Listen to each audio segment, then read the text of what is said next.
चलिए दोस्तों, आज मॉडल प्रैक्टिस सेट नंबर 14 की शुरुआत करते हैं।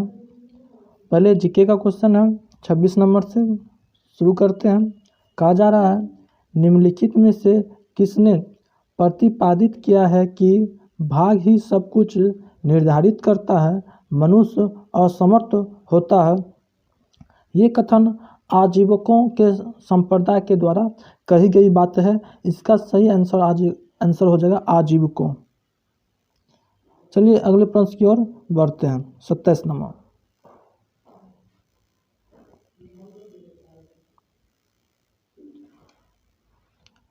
कहा जा रहा है, भारत में अंग्रेजों ने प्रथम मदरसा कहाँ स्थापित किया था। बात किया जाए अंग्रेज काल की, तो अंग्रेज काल के दौरान अंग्रेजों ने 1781 ईस्वी में कलकत्ता में मदरसा की स्थापना की। और ये बात किया जाए भारत में मुस्लिम शिक्षा देने के लिए मदरसा की स्थापना 1781 ईस्वी में अंग्रेजों के द्वारा किया गया। इस समय बात किया जाए, इस समय भारत के governor general lord Warren Hastings थे। वारेन हेस्टिंग के ही शासनकाल में 1781 ईस्वी में कोलकाता में मदरसा की स्थापना की। अर्थात इस प्रकार भारत के प्रथम मदरसा कहाँ खोली गई, तो कोलकाता में। आंसर हो जाएगा डी नंबर। चलिए अगले प्रश्न।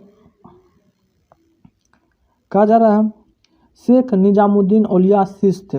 शेख निजामुद्दीन औलिया किसके शिष्य थे, तो शेख निजामुद्दीन औलिया बाबा फरीद के शिष्य थे। किसके शिष्य थे, बाबा फरीद के। Answer C number.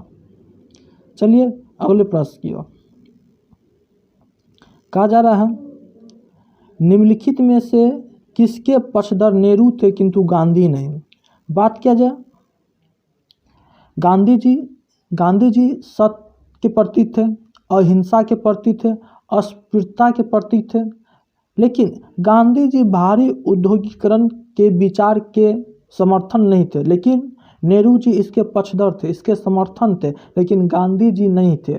भारी मतलब औद्योगिकरण के विचार पर गांधी जी सहमत नहीं थे, लेकिन नेहरू जी सहमत थे। तो यही मेरा आंसर हो जाएगा। आंसर हो जाएगा डी नंबर।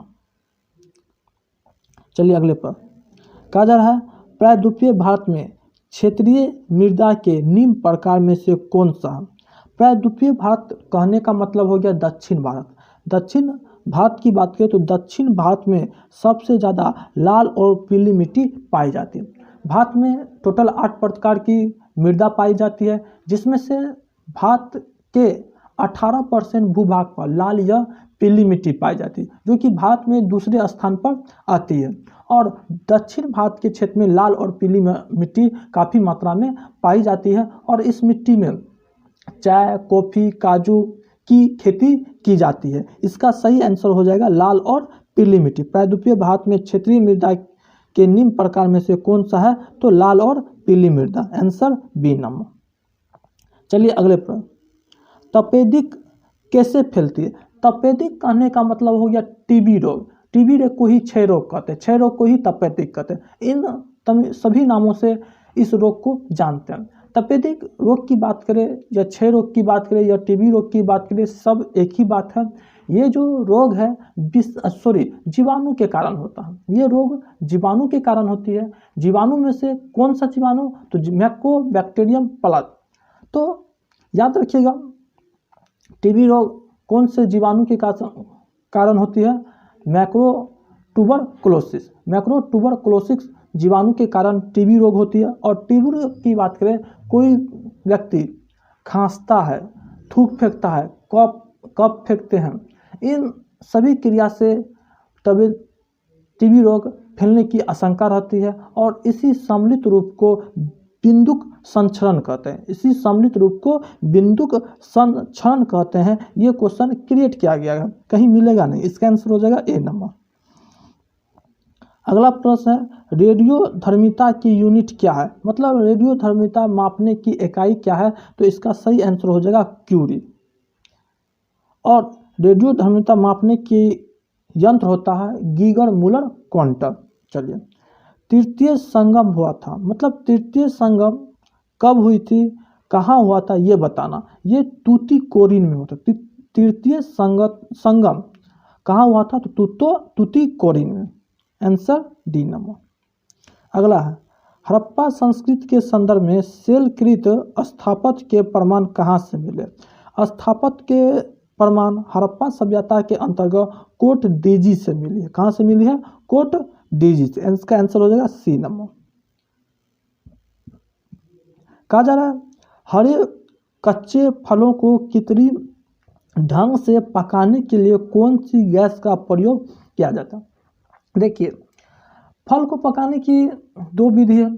एक जो स्वतः वृक्ष में ही फल पक जाते हैं वो, और एक कच्चे फल को हम लोग कृत्रिम तरीके से पकाते हैं वो। कृत्रिम तरह से, आर्टिफिशियल तरह से किसी फल को पकाने के लिए हम लोग एसिटिलीन गैस का प्रयोग करते हैं, और साधारण भाषा में हम लोग कार्बेट का उपयोग करते हैं। कार्बेट बोलचाल की भाषा में हम लोग कार्बेट बोलते हैं। तो वो कार्बेट को जब जल से रिएक्शन कराते हैं तो एसिटिलीन गैस निकलती है। तो कृत्रिम तरह से फलों को पकाने के लिए एसिटिलीन गैस का प्रयोग करते हैं। यहाँ पर सही आंसर हो जाएगा एसिटिलीन। जबकि गाछ में, वृक्ष में पकने के लिए एसिटिलीन गैस, एसिटिलीन हार्मोन का प्रयोग होता है।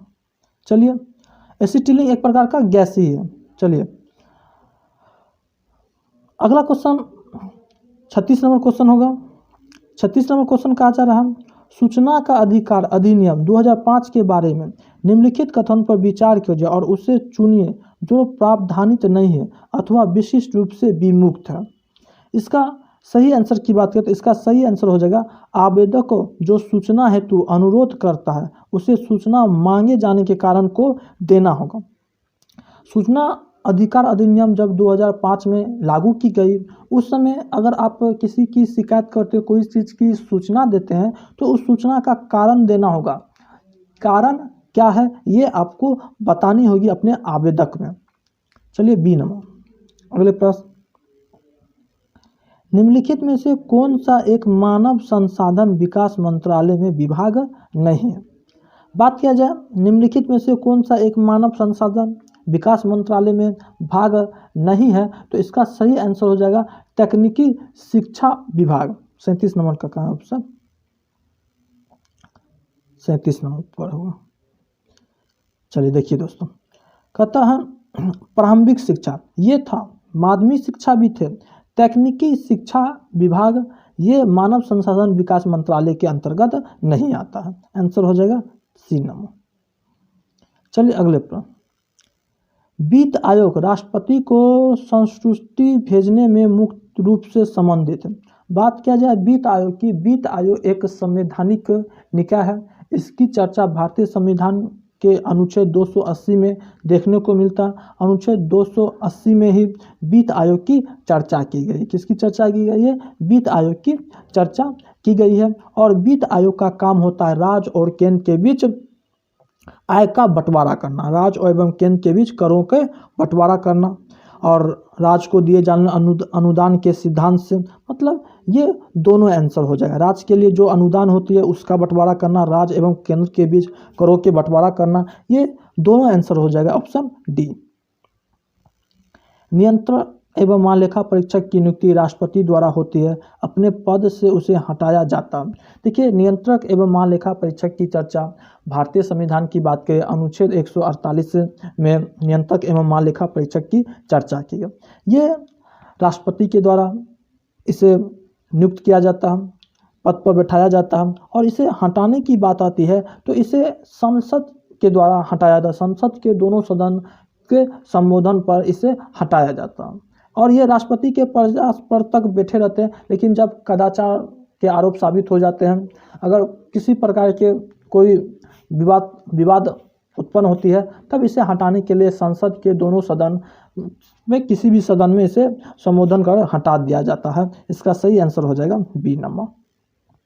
अगले प्रश्न है, दिक् सूचक का प्रयोग किसका पता लगाने के लिए नहीं किया जा सकता? दिक् सूचक की बात करें, इसके माध्यम से हम उत्तर और दक्षिण की दिशा पता करते हैं, किधर उत्तर है किधर दक्षिण है, और चुंबक की ध्रुवता, चुंबक की क्षेत्र की दिशा, ये तमाम पता लगाने के लिए हम दिक् सूचक का प्रयोग करते हैं। लेकिन चुंबक की शक्ति का पता इससे नहीं चलता है। सही आंसर हो जाएगा सी नंबर, चुंबक की शक्ति। अगला क्वेश्चन है, लोकसभा द्वारा विचारात भेजे गए वित्त विधेयक को राज्यसभा अधिकतम कितने समय तक रोक रख सकती है। देखिए, वित्त विधेयक की बात करें, वित्त विधेयक की चर्चा भारतीय संविधान के अनुच्छेद 109 में, वित्त विधेयक धन विधेयक की चर्चा भारतीय संविधान के अनुच्छेद 109 में है। वित्त विधेयक या धन विधेयक, कोई भी विधेयक हो, सबसे पहले धन विधेयक लोकसभा में लाया जाता, उसके बाद इसे राज्यसभा में भेजा जाता। राज्यसभा कम से कम इसे 14 दिन तक रोक के रख सकती है, इससे ज़्यादा वो कुछ नहीं करते हैं, तो आंसर हो जाएगा 14 दिन। अगला है, भारतीय संविधान के प्रथम दिन के अधिवेशन की अध्यक्षता इन्होंने की करी। बात किया जाए, भारत की संविधान बनाने के लिए संविधान सभा का गठन किया गया कैबिनेट मिशन के आधार पर, और संविधान सभा की कुल 12 बैठक हुई। 12 बैठक में से प्रथम बैठक 9 दिसंबर 1946 ईस्वी को दिल्ली के पुस्तकालय भवन में की गई। दिल्ली के पुस्तकालय भवन में जब संविधान सभा की प्रथम बैठक आयोजित की गई तो उस बैठक के अध्यक्ष सच्चिदानंद सिन्हा को बनाया गया, और सच्चिदानंद सिन्हा अस्थायी सदस्य, परमानेंट सदस्य के तौर पर इसे नियुक्त नहीं किया गया, ये अस्थायी सदस्य बने क्योंकि सबसे ज़्यादा उम्र दराज, सबसे एज होने की वजह से इसे संविधान सभा का प्रथम दिन अध्यक्ष बनाया गया, वो भी अस्थायी अध्यक्ष चुना गया। इसका सही आंसर हो जाएगा सच्चिदानंद सिन्हा। चलिए अगले प्रश्न, कहा जा रहा है 12वें वित्त आयोग की सिफारिश के अनुसार केंद्रीय सरकार के बांटे जाने वाले करों में राज्य का प्रतिशत हिस्सा कितना होता है। देखिए, ये बदलते रहता है, अभी इसका डाटा के अनुसार 30.5 हो जाएगा। कहा जा रहा है भारत में राष्ट्रीय आय का प्राकलन किया जाता है। देखिए, भारत में राष्ट्रीय आय की गणना किसके द्वारा की जाती है।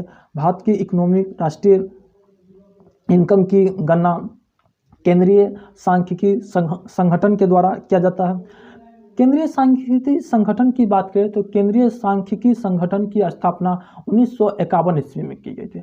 1951 ईस्वी में दिल्ली में की गई थी और इसका मुख्यालय दिल्ली में है। केंद्रीय सांख्यिकी संगठन का मुख्यालय दिल्ली में है। इसकी स्थापना 1951 ईस्वी में किया गया था। इसका मुख्य काम है भारत की राष्ट्रीय आय का गणना करना। भारत की राष्ट्रीय आय की गणना कौन करता है? केंद्रीय सांख्यिकी संगठन। आंसर हो जाएगा बी नंबर।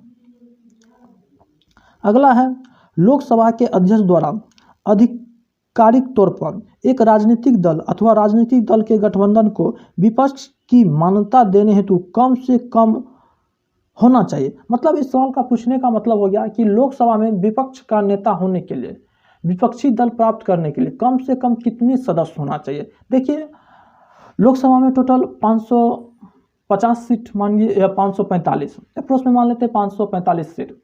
545 का हम लोग 1/10 निकालेंगे। 545 का अगर हम 1/10 निकालते हैं तो 54.5 मतलब 54.5 आता। मतलब अप्रोच हमको मानना है 55। कम से कम विपक्षी दल का प्राप्त करने के लिए लोकसभा में 55 सदस्य चाहिए। कम से कम कितना चाहिए? 55 सदस्य चाहिए। देखिए, कम से कम यहाँ 55 नहीं है तो ऑप्शन के अनुसार हम लोग क्या मानेंगे? 60 मानेंगे। 60 रहेगा तो हमें लोकसभा में विपक्षी दल का नेता, विपक्षी दल की प्राप्ति हो जाएगी। Answer B. अगला क्वेश्चन है श्रम गहन उद्योग वह है जहां, श्रम गहन उद्योग की बात करें, एक नंबर में दिया है कठिन समानव श्रम की आवश्यकता होती है, श्रमिक को पर्याप्त मजदूरी दी जाती है, अधिक श्रमिक को रखा जाता है, श्रमिक को सुविधा उपलब्ध होती है। गहन उद्योग कहने का मतलब है कठिन मानव श्रम की आवश्यकता होती है। Answer A number. ठीक है, चलिए बढ़ते हैं अगले प्रश्न। कहा जा रहा है हिंदू समृद्धि दर का संबंध किस समृद्धि दर से है? तो ये है सकल राष्ट्रीय उत्पाद से, सकल राष्ट्रीय आय से। मौद्रिक नीति का निर्माण भारत में कौन करता है? देखिए, मौद्रिक नीति आरबीआई के द्वारा जारी की जाती है। मौद्रिक नीति की बात करें तो मौद्रिक नीति आरबीआई के द्वारा जारी की जाती है। आरबीआई की बात करें, आरबीआई की स्थापना 1 अप्रैल 1935 ईस्वी को की गई थी। 1 अप्रैल 1935 ईस्वी को आरबीआई की स्थापना की गई थी। आरबीआई की स्थापना भारत शासन अधिनियम 1935 के आधार पर ही भारत में केंद्रीय बैंक की स्थापना की गई। केंद्रीय बैंक को मतलब आरबीआई को बैंकों का बैंक कहा जाता है। लेकिन शुरुआती दौर में आरबीआई के गवर्नर जनरल की अध्यक्ष की बात करें तो अंग्रेज थे, स्मिथ थे। और लेकिन स्वतंत्र भारत के आरबीआई गवर्नर की बात करें तो सीडी देशमुख थे। कौन थे? सीडी देशमुख थे। लेकिन वर्तमान की बात करें तो वर्तमान में आरबीआई के अध्यक्ष उर्जित पटेल है। कौन है? उर्जित पटेल है। और आरबीआई की मुख्यालय बॉम्बे में। आरबीआई का मुख्यालय कहाँ है? बॉम्बे में है।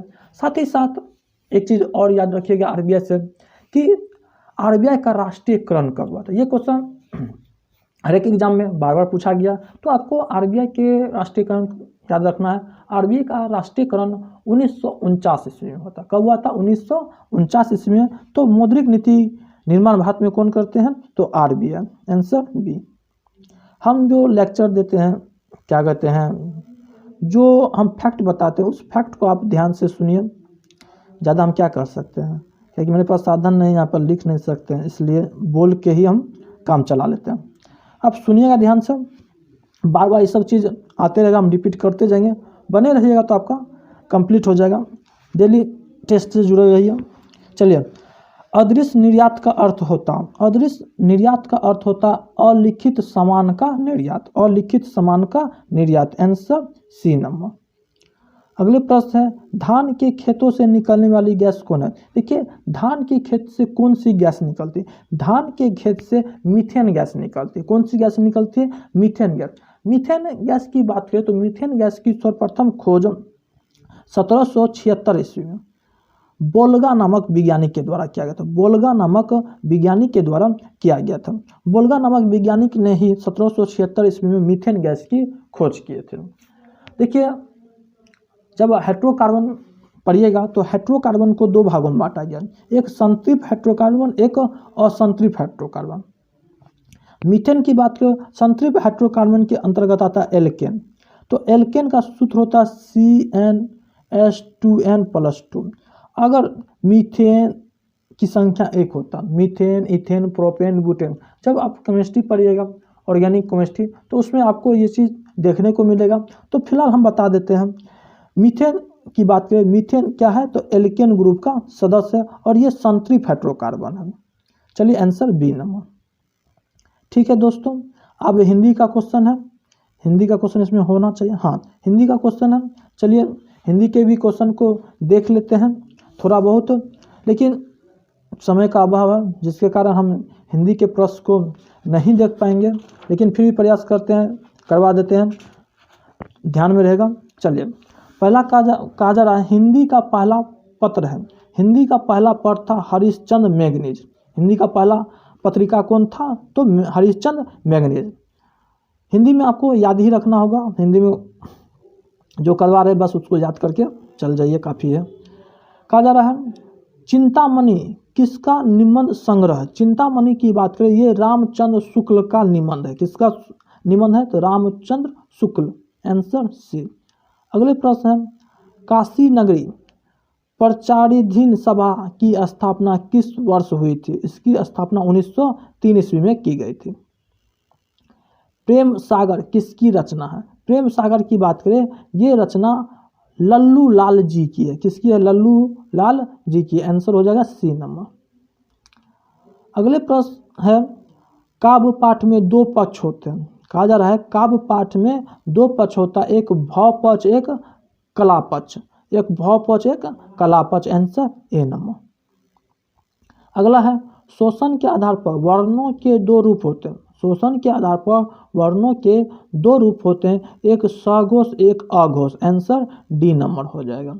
ठीक ना। चलिए, अगले प्रश्न।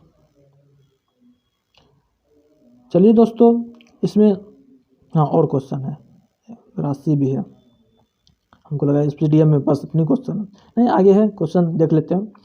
82 नंबर में क्वेश्चन है, घ का उच्चारण स्थान कौन सा है? घ का जब आप उच्चारण करिएगा, घ मतलब को वर्ड का मतलब को, खो, गो, गो, वर्ग का जो भी आप उच्चारण कीजिए वो कंड से उच्चारण, किससे? क वर्ग कंड से। क वर्ग कौन से? घ भी क ख ग घ आता है, तो क वर्ग का जो भी उच्चारण होगा वो कंड से। आंसर बी, ठीक ना, आंसर बी हो जाएगा, आप याद रखिएगा। ठीक है, चलिए आगे बढ़ते हैं, अगले क्वेश्चन की ओर देखते हैं। अगला क्वेश्चन है, भाषा की सबसे छोटी इकाई क्या है? भाषा की सबसे छोटी इकाई है वर्ण। भाषा की सबसे छोटी इकाई क्या है? वर्ण है। चलिए आगे बढ़ते हैं, हम बोलते जाते हैं, आप सुनते जाइए। कहा निम्नलिखित में से किस वर्ण का उच्चारण हिंदी में प्रचलित नहीं है? मतलब कहा जा रहा है निम्नलिखित में ऐसा कौन सा वर्ण है जो मूल उच्चारण हिंदी में प्रचलित नहीं है? इसका सही आंसर है तालम स, ये वाला तालम स, डी नंबर, ठीक ना।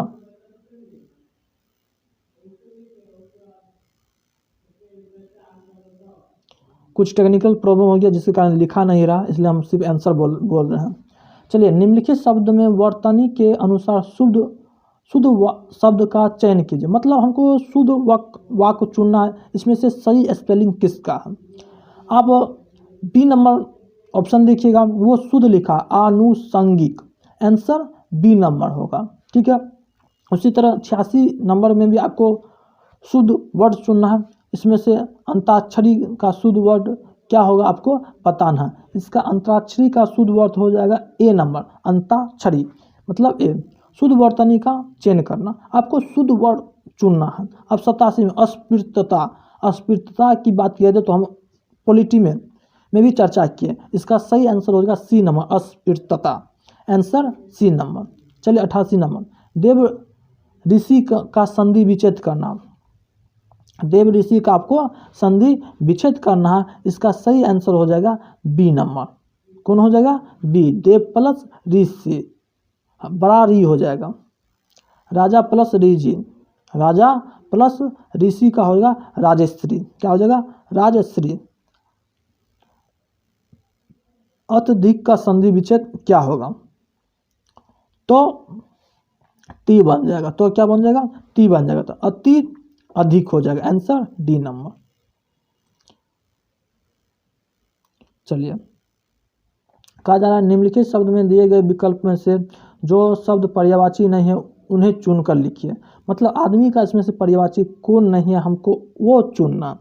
आदमी का पर्यायवाची की बात करें, मानव, मानव आदमी का पर्यायवाची है या नहीं ये बताना है। पहला ही ऑप्शन गलत है, जबकि मनुष्य मानुष ये पर्यायवाची है, जबकि मानव पर्यायवाची नहीं है, आंसर ए नंबर हो जाएगा। सुनने में लगता है कि आदमी का पर्यायवाची मानव होना चाहिए, लेकिन मानव नहीं है। आप पर्यायवाची शब्द कहीं उल्टा के देखिएगा मानव का, उसके बाद हमें भी कमेंट करके बताइएगा आदमी का मानव पर्यायवाची होगा या नहीं। मेरे अनुसार से मानव आदमी का पर्यायवाची नहीं है। चलिए, आनंद का पर्यायवाची नहीं है, पर्यायवाची नहीं है तो दृश्य। आनंद का पर्यायवाची मोद, प्रसन्नता, हर्ष, ये आनंद का पर्यायवाची है, जबकि दृश्य आनंद का पर्यायवाची नहीं है। चलिए, आभूषण का पर्यायवाची बताना है, पर्यायवाची नहीं है ये बताना। आभूषण का पर्यायवाची भूषण होता है, अलंकार होता है, क्योंकि दुकान पर भी जाइएगा तो लिखा रहता है अलंकार, गहना चांदी के दुकान पर जाइएगा तो वहाँ पर लिखा रहता है अलंकार। मतलब आभूषण का संबंध अलंकार से भी, मतलब आभूषण का पर्यायवाची अलंकार है, भूषण भी है, गहना भी है, लेकिन कौन आभूषण का पर्यायवाची नहीं है? तो अलंकृत, आंसर डी। इंद्र का पर्यायवाची नहीं, हमें कौन पर्यायवाची नहीं है ये बताना है। तो इंद्र का पर्यायवाची कौन नहीं है ये बताना, तो महादेव इंद्र का पर्यायवाची नहीं है, आंसर डी नंबर। कहा जा रहा है इच्छा का पर्यायवाची नहीं है, इच्छा का पर्यायवाची कौन नहीं है? तो अभिषेक नहीं है। अभिलाषा, चाह, कामना इच्छा का पर्यायवाची है, लेकिन अभिषेक इच्छा का पर्यायवाची नहीं है। चलिए, आप चुनना है कौन पर्यायवाची है। गिरी का पर्यायवाची क्या होता है? कलम। घर, शहर, कलश, गिरी का पर्यायवाची यहाँ पर कलम हो जाएगा, यहाँ उल्टा मत कर दिएगा। चांदमा का पर्यायवाची कौन होगा? तो दिवाकर, आंसर सी। जंगल का पर्यायवाची क्या होगा? शशांक, जंगल का पर्यायवाची शशांक, आंसर ए। जल का पर्यायवाची क्या होगा आपको बताना है। जल का पर्यायवाची हो जाएगा जलज, क्या हो जाएगा? Jalaja, जलजान, B number. तलवार का परिवाची क्या हो जाएगा? हिमांशु। क्या हो जाएगा? हिमांशु। चलिए दोस्तों, आज यहीं तक रखते हैं, मिलते हैं अगले 15वें सेट के साथ। धन्यवाद आप सबों का।